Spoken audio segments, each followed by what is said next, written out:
Assalamualaikum warahmatullahi wabarakatuh. Malam ini pukul 23.09 saya akan membahas soal pra-AAT yang sudah kalian kerjakan di e-learning. Baik, kita langsung bahas aja ke nomor 2. Oke, kita baca dulu soalnya. Ini adalah soal biografi. Keistimewaan Habibie pada kutipan biografi di atas adalah, kita udah pernah bahas biografi Habibie di kelas kan. Saya udah pernah tampilkan videonya. Saya sudah pernah berikan kuisnya. Jadi sebenarnya udah tahu lah Habibie ini siapa dan punya teladan serta keistimewaannya apa. Kita langsung aja ya baca opsinya. A. Banyak menemukan teori pembuatan pesawat terbang. Ini benar ya. Karena memang Habibie ini dijuluki oleh apa? Mr. Crack yang menemukan salah satu teori keretakan dalam namanya apa? Itu sayap pesawat terbang. Nah, oke. Jadi ini bisa memungkinkan salah satu keistimewaannya. Karena julukan Mr. Crack untuk di pesawat terbangnya sendiri, ya, salah satu teorinya itu cuman Habibie doang yang punya. Kemudian yang kedua adalah menjadi suami Ainun. Ya, semua orang bisa menjadi suami, ya. Kalau ada pertanyaannya, tapi kan nggak semua orang jadi suami Ainun, Bu. Ya, kembali lagi ya. Dan nggak semua orang juga bisa jadi suami saya, gitu. Berarti ini bukan sebuah keistimewaan. Tapi ini tidak tepat menjadi salah satu keistimewaan. Karena kata suami dan istri itu pendamping yang bisa diposisikan oleh siapa saja orangnya. Oke, bukan keistimewaan. Lahir dari pasangan yang berbeda suku bangsa. Nah, ini juga bukan keistimewaan. Kemudian prestasi di sekolah menonjol. Ini justru bisa jadi teladan. Bersifat tegas dan berpegang teguh dan prinsip. Ini juga teladan. Nah, kita kembali lagi ke teori keistimewaan. Apa itu yang disebut dengan istimewa? Istimewa itu adalah hal yang dapat diraih oleh seseorang yang merupakan satu-satunya pencapaian yang hanya dia bisa dapatkan gitu. Jadi keistimewaan itu menjadi salah satu pencapaian tertinggi lah dari seseorang yang satu-satunya yang bisa didapatkan itu hanya dia. Contoh presiden ketujuh itu siapa? Ya Jokowi. Nggak ada yang bisa jadi presiden selain Jokowi. Itu disebut dengan keistimewaan. Sama seperti banyak membuat teori pesawat terbang. Nah, teori pesawat terbang ini kan nggak banyak juga orang yang bisa bikin pesawat terbang. Tapi Habibie dengan kemampuannya bisa menjadi salah satu pemecah dari teori yang ada di pesawat terbang dengan membuat eh, crack ya, dengan Mr. Crack itu. Yang dimana eh, teori tersebut yang akhirnya bisa digunakan oleh perusahaan-perusahaan pesawat terbang. Oke, baik. Jawabannya sudah pasti adalah yang A. Oke, lanjut nomor 3. Oke, nomor 3 ini puisi. Bacalah puisi berikut. Pertanyaannya adalah parafrasa yang tidak sesuai dengan isi dua larik pertama puisi tersebut adalah, berarti yang tidak sesuai. Larik pertama ini adalah duka. Di ujung malam, orang hendak melupakan duka. Kita fokus hanya kepada dua larik ini. Oke, kita lihat yang A. Duka akan datang dan dirasakan kembali pada keesokan harinya. Apakah ada kata-kata keesokan harinya? Nggak ada ya? Oke, kita lanjut. Yang B. Pada malam hari, oke, di ujung malam berarti malam hari, duka dapat dilupakan sejenak dalam tidur. Orang hendak melupakan duka, dapat dilupakan. Berarti ada kata-kata melupakan nih di sini. Berarti ini tidak, berarti ini sesuai ya. Yang kita cari adalah yang tidak sesuai. Lanjut yang C, seseorang akan melupakan duka hatinya pada malam hari saat tertidur. Ini sesuai banget. Karena ada orang yang pengen banget melupakan duka pada saat tertidur. Berharap duka akan terlupakan sejenak. Nah, itu juga harapan orang. Hendak ya, harapan orang. Berarti ini sesuai. Seseorang dapat melupakan duka dalam tidur di malam hari. Ini juga sesuai. Jadi jawaban yang tepat adalah nomor 3 adalah yang A. Oke, semoga bisa dipahami ya sampai nomor 3 ini. Lanjut, nomor 4. Hmm. Nomor 4 ini bukan soal hots nih. Hanya soal hafalan aja dan pemahaman. Oke, nomor 4. Unsur-unsur berikut ini yang tidak perlu ada. Berarti yang tidak. Kalian harus harus hati-hati ya kalau ada kata-kata tidak atau kecuali gitu. Itu berarti kalian harus fokus pada yang tidak perlu dalam buku biografi itu yang mana. Oke, kita lihat. Nilai-nilai kehidupan dari tokoh. Ini sudah pasti harus ada. Nilai-nilai itu adalah bagian-bagian norma-norma kehidupan mereka, apa yang bisa diambil untuk pembelajaran kita sebagai pembaca. Prestasi sudah pasti. Keteladanan sudah pasti. Kendala yang dihadapi tokoh dalam memperoleh sesuatu. Oke, berarti halangan dan rintangan sudah pasti. Merekayasa informasi tentang tokoh untuk membuat kehebatan publik. Ini yang tidak perlu adalah yang E. Gampang ya? Oke, kita lanjut. Nomor 5. Oke, nomor 5 ini salah satu soal yang ada di buku ya. Ini saya ambil dari buku. Kalau kalian rajin baca buku dan rajin mengerjakan soal uji kompetensinya, pasti bisa ngajarin soal ini. Keunggulan buku yang dikemukakan, keunggulan. Oke, keunggulan buku yang dikemukakan dalam resensi tersebut berkaitan dengan apa? Oke, kita baca. Novel Laskar Pelangi menarik perhatian jutaan orang. Novel yang menceritakan masa kecil Andre Hirata sebagai penulis buku ini mengambil tema pendidikan. Muncul kata tema. Dikisahkan ada 7 orang yang bersemangat dalam bersekolah. Oke, 7 anak. Ini adalah tokoh.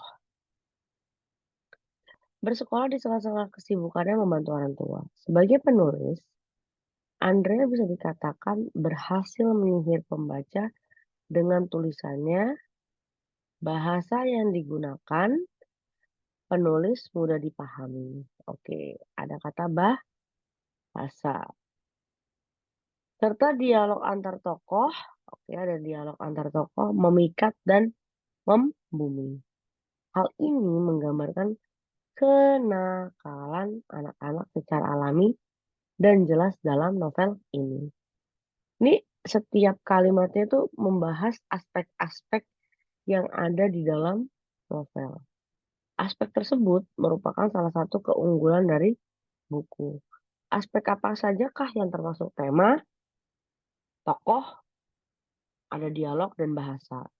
Aspek itu adalah aspek unsur intrinsik. Seperti itu. Jadi kalian bisa temukan itu dengan cara apa yang paling mendominasi, yang sering dibahas di setiap kalimat.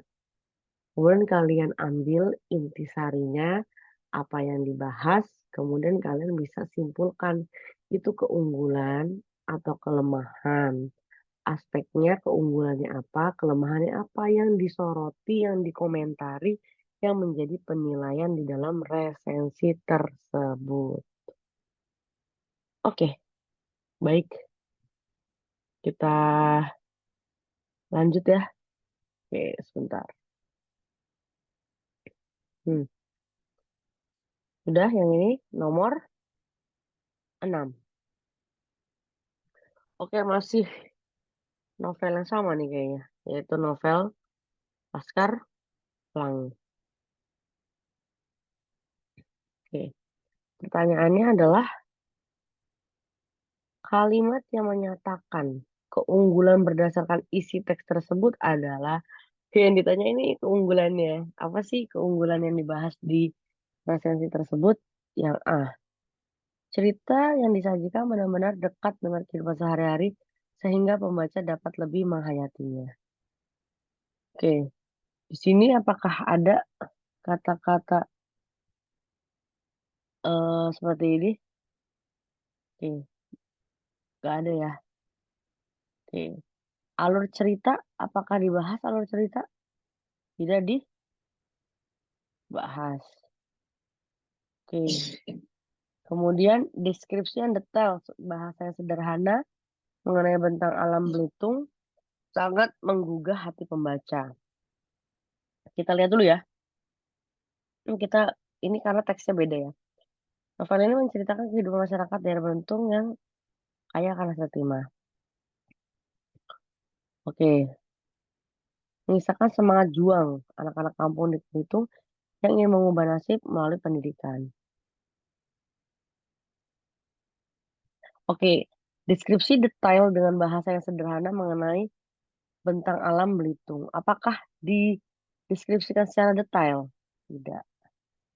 Oke, lanjut. Buku ini dapat menginspirasi pembaca, baik anak-anak maupun orang tua, agar mementingkan pendidikan. Oke, apakah ada eh, kata-kata rekomendasi untuk menginspirasi? Tidak, tidak ada. Yang E, tema pendidikan dan budaya yang diangkat oleh penulis mencerminkan kondisi pendidikan yang kurang merata di Indonesia. Nah, kalau yang E ini lebih tepat ya. Kenapa? Karena yang E ini menggambarkan bahwa yang menyatakan keunggulan berdasarkan isi teks buku yang di atas ini bisa kita intisarikan bahwa sebenarnya yang mau diangkat sama novel ini tuh adalah pendidikan yang mencerminkan kondisi pendidikan yang kurang merata di Indonesia. Kenapa? Karena ada loh di daerah Belitung yang kaya hasil timah itu ada kekayaan ini tuh yang kontras dengan kehidupan masyarakat yang tidak mampu sehingga ada anak-anak kampung yang masih harus berjuang gitu ya, masih harus berjuang untuk mengenyam pendidikan. Jadi sebenarnya soal ini tuh eh, mempertanyakan tentang mana sih kalimat yang sesuai kalau dijadikan keunggulan berdasarkan isi-isi yang ada di sini gitu. Nah, kalau kita intisarikan isinya itu menjadi sebuah keunggulan, maka yang paling tepat adalah yang E gitu. Karena yang E ini adalah yang paling sesuai dengan isi tersebut yang menceritakan tentang Belitung yang kaya akan timah tapi kontras dengan kehidupan pendidikannya. Jadi dia lebih mementingkan hasil buminya dibandingkan bagaimanakah mencerdaskan anak-anak di situ. Oke, baik. Lanjut ya, nomor 7. Oke, nomor 7 ini ada teks negosiasi. Kita lihat pertanyaannya. Penggunaan ejaan berikut yang sesuai dengan PUEB yang mana? Nah, kalau semuanya ada penggunaan PUEB kayak gini, terus pilihannya ada kalimat, sebenarnya mudah banget gitu. Kita tinggal baca aja kalimatnya, lihat ada yang ejaan atau titik koma tanda bacanya salah atau benar. Ya, lihat. Saya bermaksud mengajak Anda untuk bergabung ke klub saya. Kata Anda ini adalah kata sapaan. Jadi harusnya kapital. Yang B, begini. Klub saya kebetulan sedang membutuhkan pemain sebagai penyerang yang memiliki kecepatan dan kelincahan. Oke, di sini ada kata-kata begini. Harusnya kalau ada kata-kata yang apa ya, mau menjelaskan sesuatu, seperti contohnya kayak gini. Begini, oke. Oh, oh gitu. Ya, kemudian tidak, yang perlu kelanjutan apa ya, kelanjutan lebih detail lagi terhadap kata-kata oh atau begininya, itu seharusnya diikuti dengan tanda koma. Jadi ini sebenarnya oh ya ini benar ini gitu. Jadi ini kurang tepat dan tidak diakhiri dengan titik. Kemudian yang C, perkenalkan. Nah, ini nih, ini juga harus ada tanda koma. Kenapa? Karena ini hanya menjadi sebuah pengantar yang dimana yang merupakan hanya aposisi, di mana kalimat utamanya adalah yang setelahnya. Saya Indra, berarti saya Indra ini adalah subjeknya. Klub saya kebetulan sedang membutuhkan, berarti klub saya subjek, predikat, objek. Jadi ini hanya aposisi yang perlu koma sebelum adanya kalimat utama. Kemudian di sini ada kata-kata perkenalkan saya Indra. Ini kok bener ya? Oke. Saya manajer klub Ujung Berung United. Koma. Oke, benar. Yang tadi ini salah, ini salah, ini benar. Oh, begitu. Nah, oh begitu nih juga salah. Harusnya apa? Harusnya ada menggunakan koma. Oke, salah. Kemudian oh ya, ini benar nih koma. Oke, ada keperluan apa, Pak? Nah, ini ada kata sapaan. Koma, P-nya kapital. Jadi ini juga salah. Jadi jawabannya adalah yang C. Oke, baik. Sudah selesai. Nomor 7, semoga bisa dipahami. Lanjut, nomor 8. Nomor 8 ini, oke, masih tentang teks negosiasi. Seperti biasa, baca dulu soalnya. Hal yang diajukan dalam teks tersebut adalah, oke, pengajuan itu sebelum penawaran ya. Sebelum penawaran. Apa sih yang diajukan? Oke, perkenalkan saya Indra, saya manajer klub Ujung Berung United. Oh iya, ada keperluan apa Pak? Begini, klub saya kebetulan sedang membutuhkan pemain sebagai penyerang yang memiliki kecepatan dan kelincahan. Nah, berarti ini adalah kalau kalau dibilang perkenalkan saya ini Indra, ini orientasinya ya. Gitu. Ini adalah pengajuannya gitu. Dia mau mengajukan ini. Nah, ini sebenarnya udah pengajuan nih. Saya bermaksud nih mengajak Anda bergabung ke klub saya. Nah, ini merupakan masih pengajuan juga nih, gitu. Saya berani bayar tinggi untuk Anda jika bergabung dengan klub kami. Nah, ini baru setelah pengajuan ada penawaran, gitu. Setelah dia mengajukan pengen nyari klub apa anggota klub yang berkompeten gitu dan memiliki kecepatan dan kelincahan, jadi dia menawarkan eh, dengan bayaran tinggi. Jadi yang diajukan adalah apa? Adalah dia mencari klub dibayar dengan tinggi. Oke, ini apa? Sudah masuknya ke penawaran ya, bukan pengajuan. Mencari yang kompeten untuk klub ya, menjadi pelatih bukan, membayar dengan harga tinggi dengan pemain kompeten. Ini penawaran menjadikan Andika pemain yang kompeten. Ini juga bukan. Tapi dia mengajukan ingin mencari pemain yang kompeten untuk klub. Seperti itu. Oke, baik. Uh, kita lanjutkan ke nomor 9. Oke. Pernyataan yang berikut yang merupakan bagian persetujuan.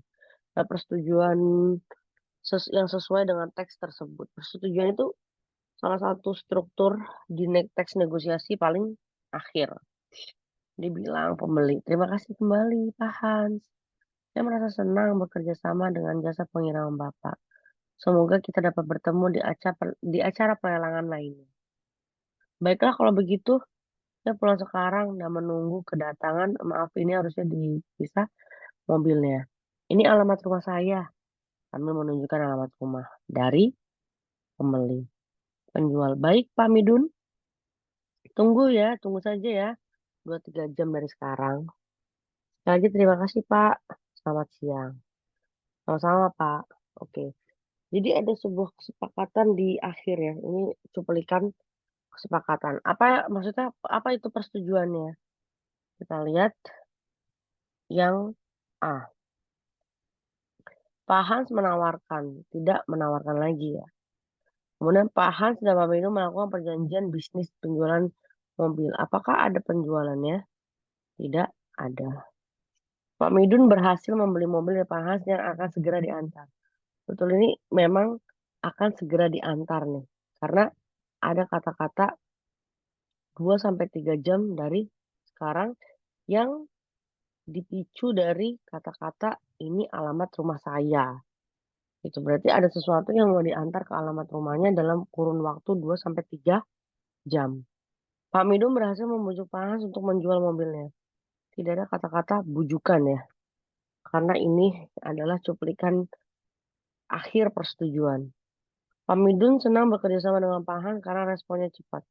Apakah ada kata-kata responnya cepat? Tidak ada. Jadi yang benar adalah yang C. Oke, mudah ya.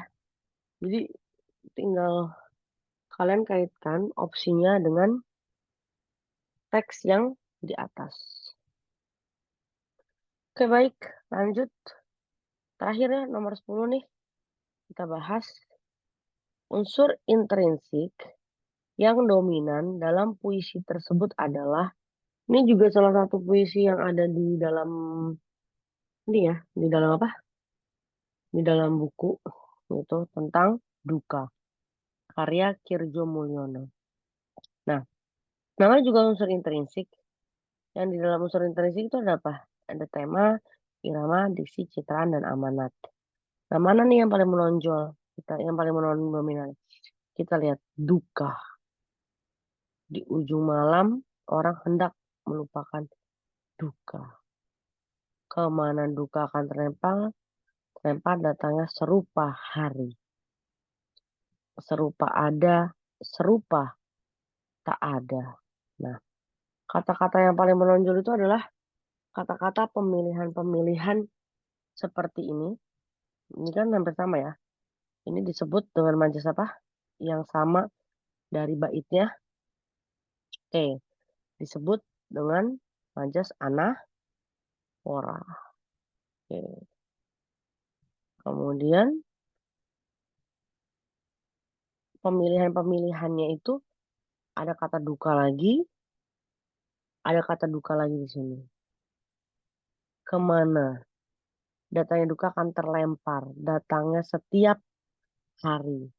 Jadi yang paling menonjol di sini tuh bukan amanatnya. Oke, citraannya ada nggak citraannya? Citraannya apakah ada citra yang menonjol? Perasaan, penglihatan? Tidak ada. Diksinya gimana? Diksinya apakah terlihat pemilihan katanya bagus? Oke, kita lihat diksinya. Diksinya oke ya. Kemudian iramanya A, R, I. Kurang ya iramanya. Temanya juga tidak. Jadi yang paling tepat jawabannya adalah yang C. Oke, baik. Terima kasih yang sudah menonton dan memperhatikan untuk video pembahasan kali ini. Semoga bisa bermanfaat untuk kalian semua. Selamat mengerjakan AAT. Semoga bisa Allah mudahkan. Tetap fokus bacanya pelan-pelan dan jangan terburu-buru dalam membaca. Apalagi sampai tertidur. Tolong dibaca dan perhatikan dengan secara seksama sehingga kalian bisa menjawabnya secara bijak dan benar. Oke, terima kasih semuanya. Mohon maaf apabila ada salah-salah kata. Saya akhiri. Selamat malam, selamat istirahat semuanya. Assalamualaikum warahmatullahi wabarakatuh.